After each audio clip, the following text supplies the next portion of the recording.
അസ്സലാമു അലൈക്കും വറഹ്മത്തുള്ളാഹി വബറകാതുഹു. മിസ്രിലെ രാജൻ അസീസിൻ്റെ ആരംഭ സൗജത്ത് മിന്നിത്തിളങ്ങി വിളങ്ങും സീനത്തൊളി രാജാത്തി ഇഷ്കക്കടലിൻ്റെ മോശ പൊട്ടി മറിഞ്ഞല്ലോ ഇമ്പക്കനീ യൂസഫ് നബിയിൽ നിറഞ്ഞല്ലോ.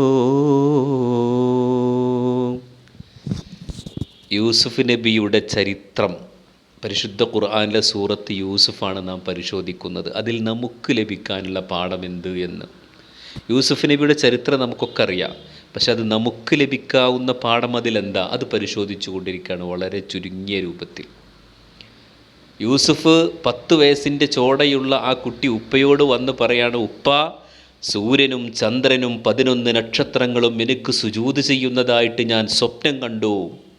ആ സമയത്ത് ഉപ്പ മോനോട് പറയാണ്, എൻ്റെ കുഞ്ഞു മോനെ, ലാ തഖ്സുസ് റുഇയാക അലാ ഇഖ്വതിക, നിൻ്റെ സഹോദരങ്ങളോട് ഈ സ്വപ്നത്തെക്കുറിച്ച് നീ പറയരുത് കേട്ടോ, അവർ നിന്നെ അപായപ്പെടുത്തിയേക്കാം. ഇന്ന ശൈത്വാന ലിൽ ഇൻസാനി അദുവ്വുൻ മുബീൻ, പിശാച് മനുഷ്യൻ്റെ വ്യക്തമായ ശത്രുവാണ്. ഖുർആൻ പല സ്ഥലത്തും അത് പറയുന്നുണ്ട്, പിശാച് മനുഷ്യൻ്റെ ശത്രുവാണ് എന്ന്. ഇവിടെ യാക്കൂബ് നബി സ്വീകരിക്കുന്ന ഈ വഴി നമുക്ക് വലിയ പാഠമാണ്. എന്താണ്? ചെറിയ മക്കളുടെ ഹൃദയത്തിലേക്ക് പകട്ട് കൊടുക്കരുത്, ദേഷ്യട്ട് കൊടുക്കരുത് മറ്റൊരാളുകളെക്കുറിച്ച്. ഇവിടെ സഹോദരങ്ങൾ അങ്ങനത്തെവരാണ് ഇങ്ങനത്തെവരാണ്, സഹോദരങ്ങൾ നിന്നെ ചതിക്കും, അവരുടെ സ്വഭാവം ശരിയല്ല എന്നൊന്നും യാക്കൂബ് നബി പറഞ്ഞില്ല. ഇന്ന ശൈത്വാനൽ ഇൻസാനി അദുവ്വുൻ മുബീൻ എന്ന് പറഞ്ഞ പിശാചിൻ്റെ മേലിൽ പഴിചാരുക ചെയ്തത്. പിശാച് അത് ചെയ്യിക്കുന്നതാണ്, പിശാചിൻ്റെ പ്രലോഭനങ്ങളിൽ അവർ വീഴുപോകുന്നതാണ്. കണ്ടോ, ഇങ്ങനെ കുഞ്ഞു മക്കളുടെ മനസ്സിൽ പകയിട്ട് കൊടുക്കാതെ പിശാചിൻ്റെ പ്രലോഭനങ്ങളിൽ വീണു പോകുന്നതാണ് എന്ന് പറഞ്ഞു കൊടുത്തു. ഇതേ വാക്ക് യൂസുഫ് നബി മിസ്റിൻ്റെ അധികാരം ലഭിച്ചതിൻ്റെ ശേഷം ഈ സഹോദരങ്ങളെ തിരിച്ചറിഞ്ഞ് യൂസുഫ് നബി ഉപ്പയോട് പറയുന്നുണ്ട്, ഉപ്പ, നസഅ ശൈത്താനു ബൈനി വബൈന ഇഖ്വതിക്, എൻ്റെയും എൻ്റെ സഹോദരങ്ങളുടെ ഇടയിൽ നിന്ന് ശൈത്താൻ പോയില്ലേ എന്ന വാക്ക് പറയുന്നുണ്ട്. കണ്ടോ, ആ മകൻ ഈ 9 വയസ്സിൻ്റെ 10 വയസ്സിൻ്റെ ഉള്ളിൽ ഉപ്പ കൊടുത്ത ആ പാഠം മറക്കാതെ മനസ്സിൽ നിന്ന് പോവാതെ കാത്തു സൂക്ഷിച്ചു. മക്കളുടെ മനസ്സ് നിഷ്കളങ്കമാണ്, അതിനെ മലിനപ്പെടുത്തരുത് എന്ന ഒരു വലിയ പാഠം ഇതിൽ നമുക്കുണ്ട്. മറ്റൊന്നെന്താണ്? ശൈത്താൻ, ആ ശൈത്താന് മനുഷ്യൻ്റെ മേലിൽ ആധിപത്യമില്ല ശൈത്താന്. അങ്ങനെയാണെങ്കിൽ ആദം നബിക്ക് സുജൂദ് ചെയ്യാൻ ശൈത്താനോട് പറഞ്ഞപ്പോൾ, ഇബ്ലീസിനോട് പറഞ്ഞപ്പോൾ ഇബ്ലീസ് ചെയ്തില്ലല്ലോ, ഇബ്ലീസ് സുജൂദ് ചെയ്തില്ലല്ലോ. അപ്പോൾ ആ ഇബ്ലീസിനെ കൊണ്ട് തെറ്റ് ചെയ്യിച്ചതാരാ? ചോദ്യമല്ലേ. കാരണം ആ ഇബ്ലീസിൻ്റെ ഒപ്പം വേറെ ഇബ്ലീസ് ഇല്ലല്ലോ. മലക്കൾ മുഴുവനും അള്ളാഹുവിന് വഴിപ്പെട്ട് ജീവിക്കുന്നവരാണല്ലോ. അവരുടെ ഇടയിൽ ജീവിച്ച ഈ ശൈത്താന്, ഈ ഇബ്ലീസ് എങ്ങനെ സുജൂദ് ചെയ്യാതെയായി? അവനെ കൊണ്ട് ആര് തെറ്റ് ചെയ്യിച്ചു എന്നൊരു ചോദ്യമല്ലേ. എന്നാൽ ഇബ്ലീസിന് നമ്മുടെ മേൽ അധികാരമില്ല. പിന്നെന്താ ഉള്ളത്? ഇബ്ലീസ് നമ്മുടെ മുന്നിൽ കെണിവലയങ്ങൾ ഇട്ട് തരും, പ്രലോഭനങ്ങൾ ഇട്ട് തരും, അതിൽ പോയി നാം വീഴുന്നതാണ്. അതുകൊണ്ടാണ് അള്ളാഹു നമ്മെ ശിക്ഷിക്കുന്നത്. അല്ലെങ്കിൽ അള്ളാഹു നമ്മെ ശിക്ഷിക്കുന്നതിന് നീതിയില്ലല്ലോ, ഇബ്ലീസ് ചെയ്യിച്ചതാണ് എന്ന് പറയാലോ. അപ്പോൾ അവിടെ ഒരു നീതി വേണ്ടേ? ആ നീതിയാണ് അള്ളാഹു താല പറയണത്. എന്ത്? അള്ളാഹു താല പറയുന്ന ഇബാദി ലൈസ ലക അലൈഹിം മിൻ സുൽത്താൻ. അള്ളാഹ് പറയുന്നുണ്ട്, എൻ്റെ അടിമകളുടെ മേൽ നിനക്ക് അധികാരമില്ല, എൻ്റെ അടിമകളെ നിർബന്ധിച്ചൊരു കാര്യം ചെയ്യിക്കാൻ നിനക്ക് സാധ്യമല്ല എന്നർത്ഥത്തിന്. ഇതേ വാക്ക് ഇബ്ലീസ് പറയുന്നുണ്ട് ഖിയാമത്ത് നാളിൽ. ഈ മനുഷ്യരൊക്കെ, തെറ്റ് ചെയ്ത മനുഷ്യരൊക്കെ നരകത്തിൽ കിടന്ന് ഇബ്ലീസിനോട് പറയത്രേ, നീ എന്ത് പണിയാ ചെങ്ങായി കാണിച്ച്? എൻ്റെ പ്രലോഭനങ്ങളിൽ, എൻ്റെ പിഴവിൽപ്പെട്ടിട്ടല്ലേ ഞങ്ങളിവിടെ എത്തിയത് എന്ന് പറയുന്ന സമയത്ത് ഇബ്ലീസ് പറയുമത്രേ, വമാ കാന ലി അലൈഹിം മിൻ സുൽത്താൻ, നിങ്ങളുടെ മേൽ എനിക്കൊരു അധികാരം ഉണ്ടായിട്ടില്ല, അതുകൊണ്ട് ഫലാ തലൂമൂനി, എന്നെ നിങ്ങൾ കുറ്റപ്പെടുത്തണ്ട. ഫലൂമി അംഫുസക്കും വലൂമു അംഫുസക്കും, നിങ്ങൾ നിങ്ങളുടെ ശരീരത്തെ തന്നെ കുറ്റപ്പെടുത്തിക്കോളി. നിങ്ങളെ ശരീരത്തെ തന്നെ അങ്ങോട്ട് കുറ്റപ്പെടുത്തിയാൽ മതി, എന്നെ കുറ്റപ്പെടുത്തണ്ട. കാരണം നിങ്ങളുടെ മേൽ എനിക്കൊരു അധികാരം ഉണ്ടായിട്ടില്ല. അതാണ് നമുക്ക് മറ്റൊരു പാഠം. ഇബ്ലീസിന് മനുഷ്യൻ്റെ മേലെന്തില്ല? അധികാരം സ്ഥാപിക്കാനുള്ള കഴിവില്ല. മറിച്ച് ഇബ്ലീസിൻ്റെ പ്രലോഭനങ്ങളിൽ നമ്മൾ വീണു പോകുന്നതാണ്. ഇനി മറ്റൊരു പാഠെന്താണ്? യാക്കൂബ് നബി അലൈഹി സ്വലാത്തു വസ്സലാം മോനോട്, മോനെ ഇത് പിശാച് മനുഷ്യൻ്റെ ശത്രുവാണ് എന്ന് പറഞ്ഞു കൊടുക്കുന്നതോടുകൂടി മറ്റൊരാളുടെ കുറ്റം നാം പറയുമ്പോൾ, മറ്റൊരാളെക്കുറിച്ച് നാം പറയുമ്പോൾ, അയാളുടെ തെറ്റ് നാം പറയുമ്പോൾ അത് പിശാചിൻ്റെ ഭാഗത്ത് നിന്നുള്ളതാണ് എന്ന് പറയണം. പിശാച് ചെയ്യിച്ചതാണ് എന്ന് പറയണം. ഒരാൾ കള്ളുടിയനാണ്, മറ്റോ ആ കള്ളുടിയനെ കുറിച്ച് ആ കള്ളുടിയനോട് എന്താ പറയുന്നത്? നിന്നെ കൊണ്ട് പിശാച് ചെയ്യിക്കുന്ന തെറ്റാണ് മോനെ, പിശാചിൻ്റെ കെണിവലയത്തിൽ നിന്ന് മാറ് എന്ന് പറയണം. മറ്റൊരാളെ തെറ്റ് അയാൾ ആക്ഷേപിച്ച് പറയരുത്, അത് പിശാചിൻ്റെ പ്രലോഭനങ്ങളിൽ വീണതാണ് എന്ന് പറയണം. എന്നാൽ നാം സ്വയം ചെയ്ത തെറ്റോ അത് ഞാൻ ചെയ്തത് തന്നെയാണ് എന്നും പറയണം.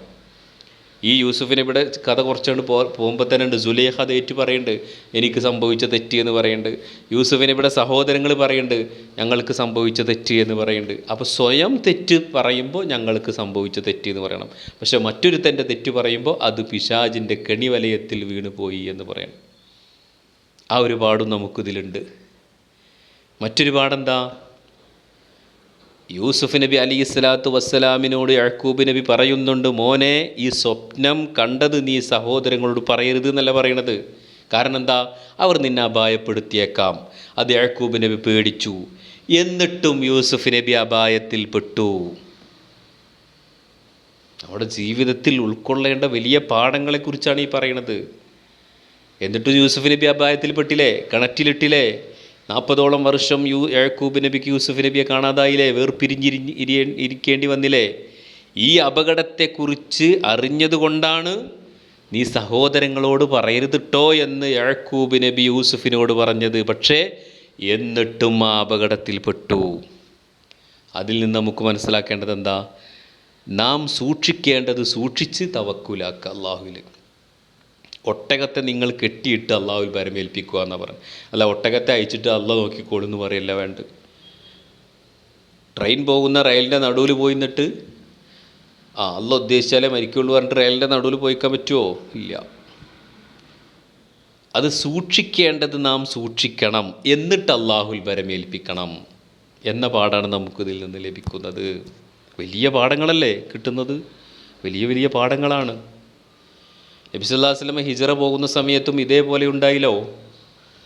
നബി സല്ലല്ലാഹു അലൈഹി വസല്ലം തങ്ങൾക്കറിയാം സുരക്ഷിതമായി അള്ളാഹു മദീനയിലെത്തിക്കുമെന്ന്. പക്ഷേ നബി സല്ലല്ലാഹു അലൈഹി വസല്ലം എന്നിട്ടും കഷ്ടപ്പെട്ട് ആ സൗർ ഗുഹയുടെ മുകളിൽ കയറി ആ ഗുഹക്കുള്ളിൽ ഒളിച്ചിരുന്നു.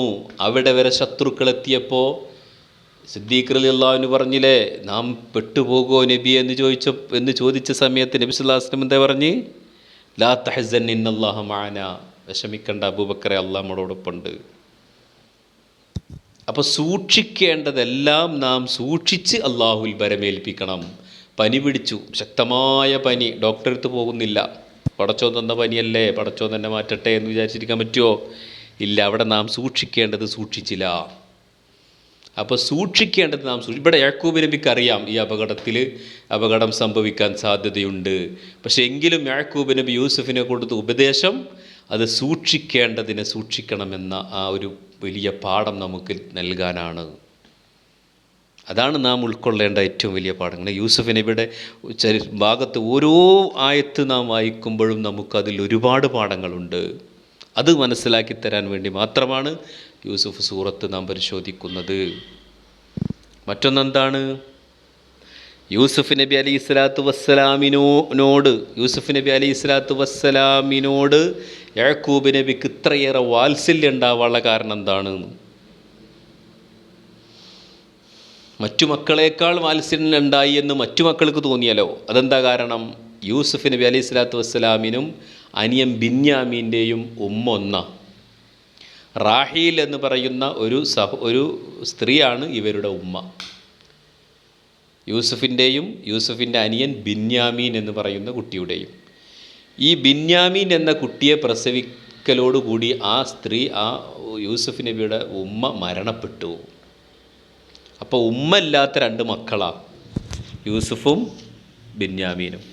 അതുകൊണ്ടാണ് അവരോട് യാക്കൂബ് നബിക്ക് പ്രത്യേക സ്നേഹം ഉണ്ടായത്. ഉമ്മല്ലാത്ത മക്കളല്ലേ എന്ന നിലക്ക്. അത് മറ്റു മക്കൾക്ക് അസൂയായി. അപ്പോൾ ഇതാണ് ഈ ചരിത്രത്തിൽ നമുക്ക് ലഭിക്കുന്ന വലിയ പാഠങ്ങൾ. ഇത് യാക്കൂബ് നബി അലൈഹി സ്വലാത്തു വസ്സലാമിൻ്റെ മറ്റു മക്കൾ യൂസുഫിനോട് പറയുന്നുണ്ട്. യൂസുഫിനോടെന്ന് പറഞ്ഞാൽ യൂസുഫ് നബി അലൈഹി സ്വലാത്തു വസ്സലാമിന് മിസ്റിൻ്റെ അധികാരം കിട്ടി. അവരങ്ങോട്ട് ഭക്ഷണം വാങ്ങാൻ പോകുന്ന സമയത്ത് ബിന്യാമീനേറ്റാണ് പോകുന്നത്. ബിന്യാമീൻ അവിടെ അളവ് പാത്രം കട്ടു എന്ന് പറഞ്ഞ് അവിടെ പിടിച്ചു നിർത്താൻ വേണ്ടി നോക്കുമ്പോൾ, ബിന്യാമീൻ കട്ടോ, എന്നാൽ ഇവൻ്റെ സഹോദരനും കളവ് നടത്തൽ പതിവായിരുന്നു, ബിന്യാമീൻ്റെ സഹോദരനും കളവ് നടത്തൽ പതിവായിരുന്നു എന്ന് പറയേണ്ടവർ. അപ്പോൾ അവരുടെ സ്വന്തം സഹോദരനല്ല, മറ്റൊരു ഉമ്മയിലുള്ള സഹോദരനായതുകൊണ്ട് അവരങ്ങനെ പറയുന്നത്. അപ്പോൾ അതാണ് യാക്കൂബ് നബിക്ക് ഇത്രയേറെ സ്നേഹം ഉണ്ടാവാനുള്ള കാരണം. അപ്പോൾ ഈ പാഠത്തിൽ നിന്ന്, ഈ ആയത്തുകളിൽ നിന്ന് നമുക്ക് വലിയ വലിയ പോയിൻ്റുകളും വലിയ വലിയ വിഷയങ്ങളാണ് മനസ്സിലാക്കാനുള്ളത്, വലിയ വലിയ പാഠങ്ങൾ. ഇനി അടുത്ത ആയത്ത് എന്താ? ബിസ്മില്ലാഹിർ റഹ്മാനിർ റഹീം.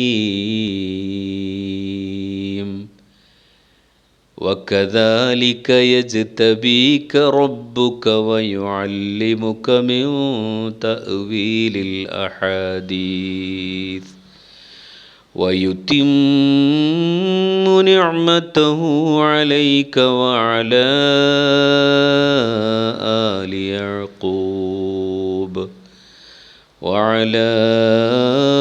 آل يعقوب كما أتمها على أبويك من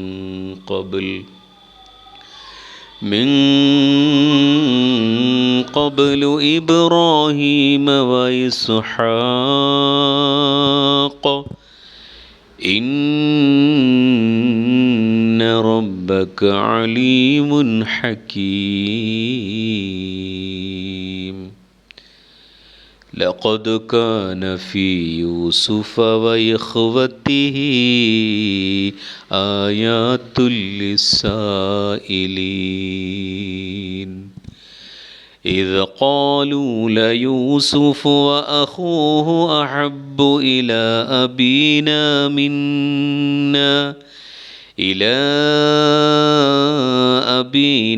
منا ونحن عصبة إن أبانا لفي ضلال مبين. صدق الله. ഈ ആയത്തുകളുടെ വലിയ പാഠങ്ങൾ ഈ ആയത്തുകളിൽ നിന്ന് ഓരോന്നുണ്ട് നമുക്ക്. ഇൻഷാ അല്ലാഹ് അത് അടുത്ത ക്ലാസ്സിൽ നാം പറയും. വാഖിറു ദഅ്വാന അനിൽ ഹംദുലില്ലാഹി റബ്ബിൽ ആലമീൻ. സ്വല്ലല്ലാഹു അലാ മുഹമ്മദ് സ്വല്ലല്ലാഹു അലൈഹി വസല്ലം. സ്വല്ലല്ലാഹു അലാ മുഹമ്മദ് സ്വല്ലല്ലാഹു അലൈഹി വസല്ലം. അല്ലാഹുമ്മ സ്വല്ലി അലാ മുഹമ്മദ് യാ റബ്ബി സ്വല്ലി അലൈഹി വസല്ലം.